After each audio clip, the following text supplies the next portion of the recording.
Oke, kembali lagi bersama kita di sini untuk melanjutkan pelatihan GIS khususnya dengan menggunakan software Quantum GIS. Oke, untuk topik yang sekarang yang akan kita bahas yaitu mengenai network analysis di sini. Jadi kita akan mencoba mengaplikasikan bagaimana network analysis ini di Quantum GIS. Sekilas terkait dengan network analysis ini biasanya sering digunakan untuk analisis rute transportasi biasanya di sini. Untuk mengetahui dari satu lokasi ke lokasi tujuan itu di mana jalan katakanlah atau rute atau jaringan jalan yang paling tercepat ataupun mempunyai waktu yang relatif singkat dibandingkan dengan rute-rute yang lain. Jadi disinilah nanti berlaku suatu analisis GIS yang istilahnya itu yaitu ada network analysis. Pada saat dilakukan pengoperasian network analysis ini kan ada jaringan jalan itu yang katakanlah kita sudah mendefinisikan terlebih dahulu di situ arah jalan itu kemana, dan ada juga dalam network analysis itu dia itu belum ditentukan arahnya jalan itu kemana. Makanya dalam network analysis ini dia ada dua pilihan di sini. Kalau misalkan pengen kompleks berarti directed networknya harus dibangun terlebih dahulu. Misalkan jalan A ini dia hanya satu arah ke arah mana dan jalan yang satunya misalkan ke arah mana. Dan kalaupun misalkan dalam satu jalan itu ada dua arah itu nanti ada codingnya tersendiri. Jadi untuk yang sekarang yang akan kita lakukan yaitu network analyze ini undirected network. Asumsinya itu untuk jaringan jalan yang akan kita lakukan network analysis ini dia mempunyai dua arah di sini. Jadi bisa arah pulang maupun arah pergi katakanlah seperti itu. Terkait network analysis ini di Quantum ini dia menyediakan dua jenis networking analysis yaitu terkait shortest path. Shortest path ini algoritma yang bekerja itu dia akan mencari suatu jalur tercepat, jalur terpendek, ataupun jalur yang mempunyai durasi waktu yang singkat dari titik awal menuju ke titik tujuan. Nah, selain itu juga ada di sini networking analysis ini ada service area. Service area ini yang nantinya dari hasilnya itu akan memberikan informasi dalam satu lokasi tertentu keterjangkauannya itu sampai di mana saja gitu berdasarkan dari variabel-variabel yang biasanya dimasukkan dalam service area ini yaitu dari variabel jarak. Biasanya misalkan dalam satu titik katakanlah lokasi pemadam kebakaran ini misalkan paling efektif dia itu paling jauh dari titik kantornya itu misalkan sejauh 5 kilometer misalkan. Jadi nanti di luar jalur sejauh 5 kilometer ini yang nanti sudah tidak efektif lagi, dalam arti ketika ada suatu kejadian kebakaran di jarak tempuh yang lebih dari 5 kilometer itu nanti waktunya, perjalanannya, dan efisiensi untuk pemadaman kebakarannya pun tidak akan terlalu efektif. Makanya di sini diperlukanlah suatu service area networking analisisnya. Jadi nanti akan mengetahui keterjangkauan suatu titik atau lokasi itu terhadap lokasi-lokasi yang lain. Oke, di modul ini udah dijelaskan secara rinci terkait tahapannya, bagaimana cara melakukan network analysis yang shortest path maupun yang service area. Oke. Sekarang kita akan coba mempraktekannya bagaimana menggunakan network analysis ini di QGIS. Oke, kita langsung buka saja QGIS. Pasti ada halaman kosong di sini. Kita coba akses dulu melalui browser ini. Network analysis itu folder 5. Jadi data utama yang diperlukan untuk network analysis ini yaitu suatu jaringan yang akan kita gunakan sekarang yaitu jaringan jalan. Coba kita drag and drop jaringan jalan LN yang UTM.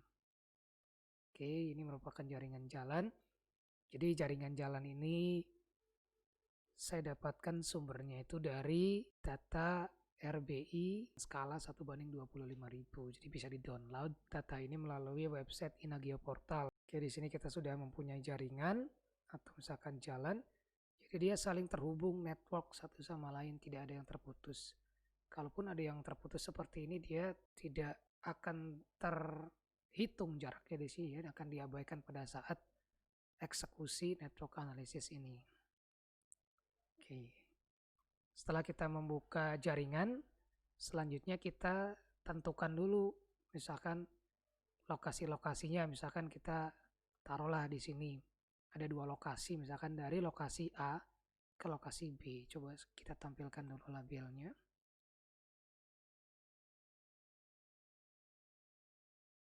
Misalkan dari satu wilayah yang bernama di sini Kecamatan Palimanan, kita akan menuju ke Kecamatan Sumber. Jadi jalan mana nih yang paling tercepat dan mempunyai waktu tempuh yang relatif singkat untuk mencapai Kecamatan Sumber ini. Sebelumnya mungkin untuk network ini sudah sering digunakan ya mungkin buat Bapak dan Ibu semuanya. Karena network analysis ini pada saat kita menggunakan Google Maps, ketika kita ingin menuju ke lokasi tertentu, biasanya kita akan mencari jalan di situ kan ya. Nah, proses mencari jalan inilah yang kita lakukan sekarang, yaitu dengan menggunakan network analysis. Mungkin sudah familiar untuk penggunaan network analysis ini. Kita coba praktekkan sekarang. Dari Kecamatan Palimanan kita akan menuju ke Kecamatan Sumber. Ketika data ini sudah dibuka, langkah selanjutnya yaitu kita masuk ke Processing Toolbox di sini namanya. Processing Toolbox ini dia bisa diaktifkan melalui menu View. Kemudian di sini ada panel. Lalu di sini ada Processing Toolbox. Nah, jadi ketika tidak tampil, tidak usah bingung. Bisa ditampilkan atau diaktifkan melalui menu View, standar menu. View, kemudian panel, kemudian di sini ada Processing Toolbox. Nah, di sebelah sini. Nah, pada Processing Toolbox ini yang kita akses yaitu di sini ada yang namanya Network Analysis.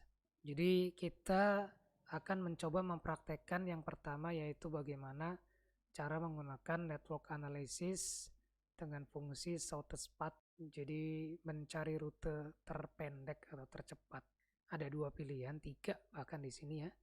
Ada point to to layer, layer to point. Jadi point to point itu parameter data inputnya itu dari suatu lokasi point, titik ke titik tujuan. Kalau misalkan point to layer, parameternya yaitu dari satu titik ke layer. Misalkan ke layer, katakanlah kita punya layer di sini, layer rumah.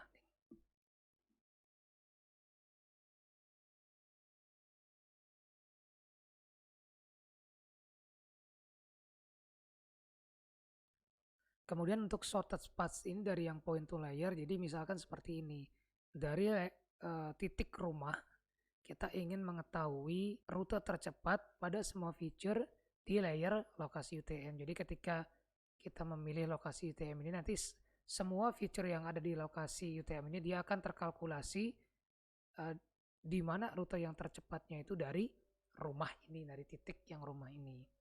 Kemudian kalau layer to point berarti kebalikannya kan, dari layer ini dia menuju ke sini. Oke, kita akan coba praktekkan yang pertama, shortest path point to point. Kita klik aja 2 kali.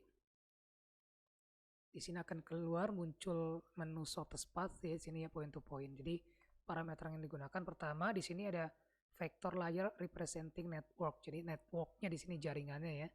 Vector layer berarti harus vektor di sini.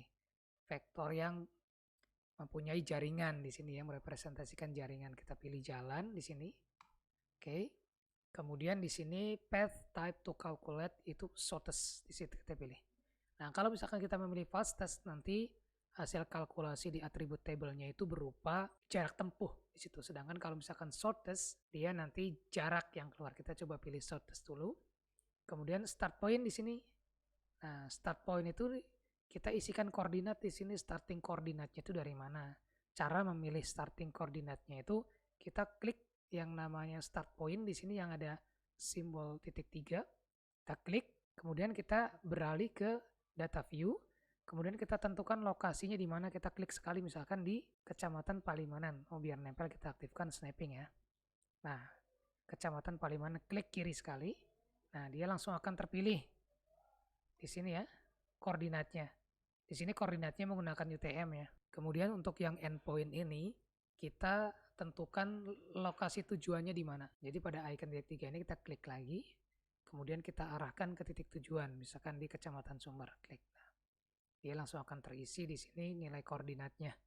Oke, kemudian untuk advance parameter ini kita biarkan default saja, karena untuk advance parameter ini banyak parameter-parameter lain yang dimasukkan di sini untuk menghitung rute tercepatnya.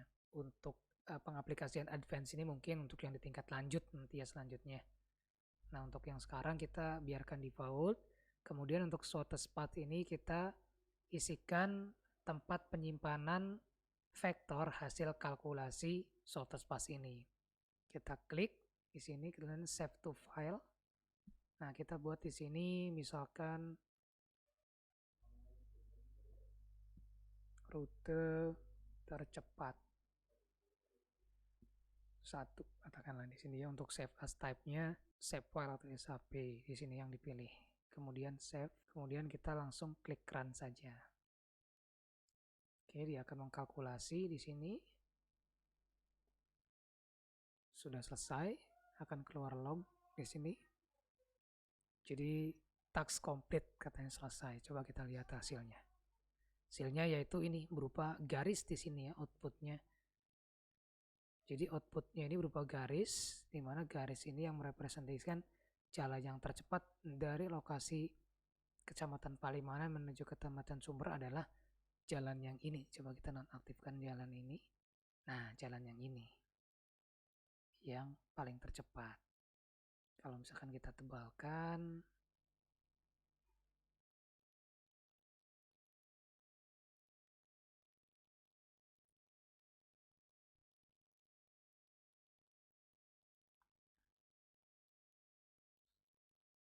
kita coba tebalkan, berarti jalan yang ini yang tercepat.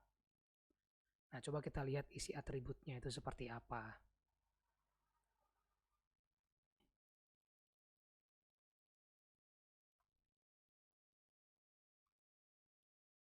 Nah, untuk atributnya itu yang start ini berisikan koordinat titik awal.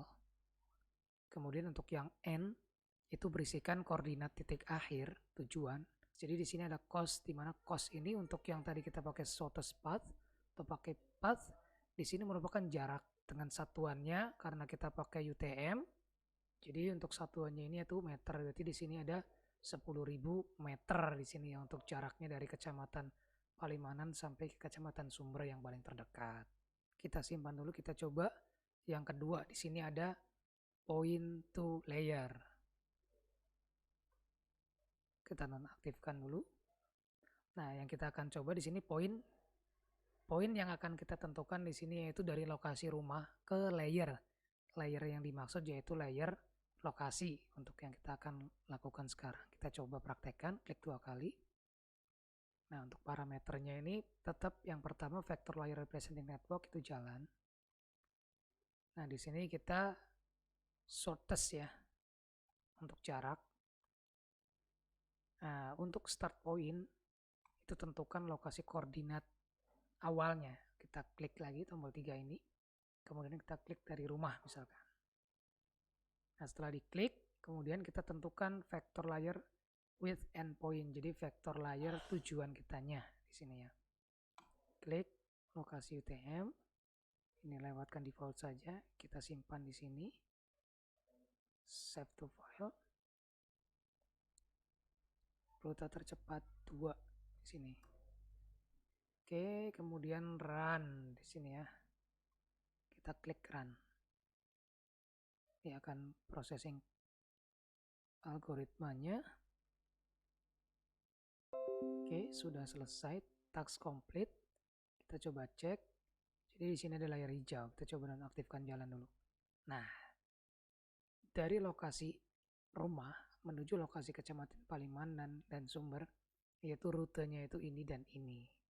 Kalau misalkan kita pertebal di sini, oh ya, jadi untuk simbologi sekalian sedikit disinggung juga di sini bisa diakses dari klik 2 kali pada layer atau klik kanan properties, simbologi, simple, kita pilih aja satu biar agak tebal. Oke. Jadi dari sini dia mengikuti jalur ini sampai ke lokasi ini, dari sini dia mengikuti jalur ini sampai ke lokasi ini. Itu untuk point to layer. Nah, untuk layer to point itu adalah kebalikannya. Sama Bapak dan Ibu, coba dipraktekkan saja. Ini nanti hasilnya akan seperti apa.